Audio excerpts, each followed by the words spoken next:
completely dry. Perhaps I can put my finger on the southeastern corner as the most likely place to have some reasonable weather, the north and west not so settled. No, the tables are turned at the moment. It's the southeastern corner, close to that area of low pressure, where we do have some cloud and rain, but that's moving on out of the way, and for much of the country in that run of quite stiff westerly winds, bringing along a fair number of showers. Now, lurking behind me, there is another area of low pressure, and it's that's going to trouble things over the weekend. In fact, on the satellite picture, you can see there's quite a lump of cloud out there to the west, already beginning to threaten, and more than cloud, there are outbreaks of rain as well. Pretty disorganised at the moment, but when I run the sequence, you can see that the rain gets itself more organised, a definite little area of low pressure forms, and then the whole thing begins to push forward towards the British Isles, and right towards the end of tomorrow, it will be approaching Ireland, but of course that's a long way off. Let's come back and look at today in rather more detail. And for the southeastern corner of the country, it is pretty cloudy at the moment, and there are still some outbreaks of rain scattered about as well. But elsewhere it's bright, there is some sunshine, but there are showers about too. Some of the showers in the northwest especially are on the heavy side, and there are some with hail mixed in as well.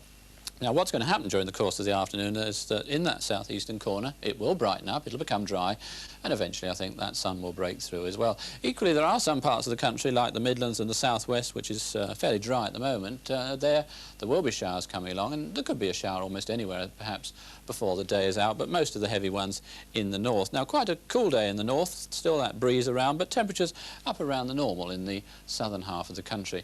Now, any showers that have got through to central and eastern parts will die away this evening to give a fine dry night, but they're going to keep going in the west, more especially in the northwest, and a chillier night really than of late, but still quite breezy in the north. Now, we've already seen a hint of this chart with that frontal system pushing in towards the west later on tomorrow, but generally speaking tomorrow another mixture of sunshine and showers, although late on in the day the showers will tend to die away. There'll be more in the way of sunshine for a while, that is, before the cloud thickens in western parts tomorrow evening, the first sign of that rain. And then during the course of Sunday, I think we will find rain working its way across most parts of the country. Not all that much rain in the southeastern corner, and I think perhaps some brighter weather following along in northern parts later on in the day. Well, that's all for now, except to wish you all a very good afternoon. Coming soon to BBC One, Cain and Abel, a tempestuous story of power, passion and revenge. William Cain is born into a wealthy Boston banking family, but his easy success at Harvard is darkened by his stepfather, for whom he has a hatred, which explodes into violence. I'll get even with you, little rich boy. You just keep waiting and watching, and you see if I don't. You try it, and I swear I'll kill you. Abel is a peasant child brought up in a Polish castle until he's taken prisoner in the First World War. He escapes from Siberia to Constantinople and eventually reaches New York, where he begins a new life and a new career as a hotel manager. $30 a week from board, what do you say? $40 a week. And 5% of any increase in profits after I arrive in Chicago. None of my managers get paid on a profit basis. They'd raise hell if they found out. I don't tell them if you don't. Jeffrey Archer's blockbusting bestseller about two ruthless men, Cain and Abel, coming soon to BBC One. Well, now on BBC One to Birmingham and Bob Langley. For the last and final time, hello again, and welcome to Pebble. Yes, it's a sad occasion, one that'll go down in the annals of broadcasting. Something to rank with the coverage of the coronation, the landing of the first man on the moon, the very birth of television itself. Excuse me, but you thought you'd come here this afternoon to introduce the last ever Pebble Millet One. And you thought you were going to have a nice, easy time standing here in front of the building, flashing your teeth. But in actual fact, Bob Langley and the rest of the Pebble Millet One team, this is your lunch. And I'm fighting to hold back the tears myself. And from days gone by, do you remember this tune?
And appropriately, the theme music from Apocalypse Now heralds the arrival of this Royal Naval Helicopter Squadron.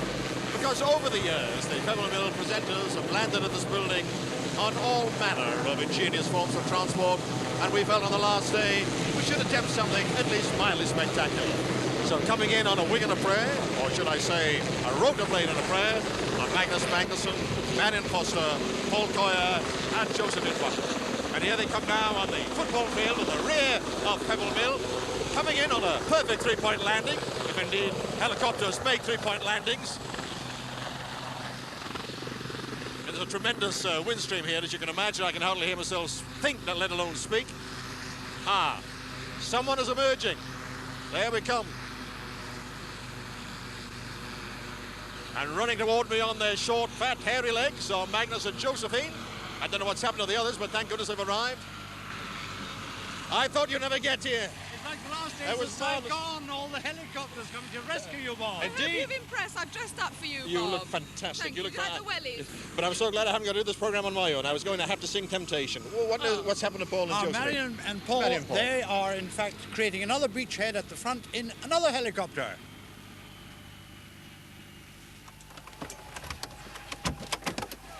Oh. Oh. What a way to arrive! You got around faster than I did. Hey! Oh. I've done it. I've landed with the Royal Navy by helicopter with the RAF, and at last, this time it's the Army that's brought us in. Listen, the bad news is you've got to go and tip the taxi driver, all right? I think we should start with some music now. And over the years, Pebble Mill can lay claim to discovering many great new talents. People who have started here with nothing got on to great things. Well, our next guests are just one such case. 5-star, they didn't even have a recording contract when they came here. Here they are joining us today for our final programme and another look at the Pebble Mill building.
Great stuff. That was 5-star and a last look at the Pebble Mill building. But, you know, over the years, it's not just the stars who have made this programme, really, Marion, is it? No, in fact, the stars programmes, you know, you can get rid of them. But in fact, the really important people are you, the viewers. And long after Pebble Mill has gone, some of the projects that we've worked on together will live on. Because over the years, I mean, it was only a matter of last week, do you remember, on this programme that we presented a Variety Club bus on your behalf? We've given an adventure playground for youngsters over the years. We've done loads of things with your help, not just in this country, however. Yes, not just British children have benefited. Just a week or so ago, I reminded you about the 2 children that Pebble Mill sponsored through ActionAid in India and told you about their success story because their families have prospered. And just in the last 24 hours, I've had a letter from Paramesulu who says, thank you for my very beautiful photos of the TV programme. We're keeping the photos in the school for everyone to see. And here's the school that your money, through Pebble Mill sponsors, actually provided for them. A new future for children in India. Right, now, it wasn't that long ago, and in fact, it's still current, that Ethiopia was on everybody's lips. And again, you, the Pebble Mill at One viewers, helped out. Yes. I was telling you, Paul, in September about 2 little boys who had run away frightened, terrified of hyenas, who'd walked for days after their families had died looking for help. And in fact, the story of those 2 boys got into the special Schools Aid video, and as a result of that, 3,000 schools all over Britain took part in that super project in the autumn. And then, of course, there's my own orphanage fund. Well, with your help, out of the £40,000 that we were aiming for, we have now raised over £35,000. So now there are at least 200 children in Mackay who are going to benefit. But can we give hope to more children in the future? Can we raise another 5,000? Can we raise millions for sports aid in the next few days? I've got some helpers over there who are actually been itching to run in. And just look at them. I see you've got all your sports aid gear on. Robin Cousins, great to see you. Thank you. You've got some more of your sort of ice skating 2 more friends skaters, with yes. you. Judy and Michael. Judy and Michael from the USA, great to see you. You've got a big project on Saturday. Yes, Skate Electric at the National Exhibition Centre tomorrow. Tomorrow night sold out. There are tickets tomorrow afternoon, and the other news is that the music that I commissioned is now on record, thanks to Music Records and EMI, is in the shops also for the Band Aid Trust. Great, because we're going to see a super new show Brand new of yours. routine, yes, especially for the event. It's a lot of fun. These kids, we've been waiting for this up there. David Wilkett, you have literally run in. I saw you running down from the road. I've had a busy day today. Yes. I've got rid of my flippers and I'm doing a bit of running. What are you going to do this weekend? You're down in London, aren't you? Well, tomorrow we're meeting the Sudanese runner, the sports aid runner who's arriving at Heathrow. And then we're running from Lambeth Palace to Buckingham Palace, where I hear that Prince Charles and Lady Diana are going to meet.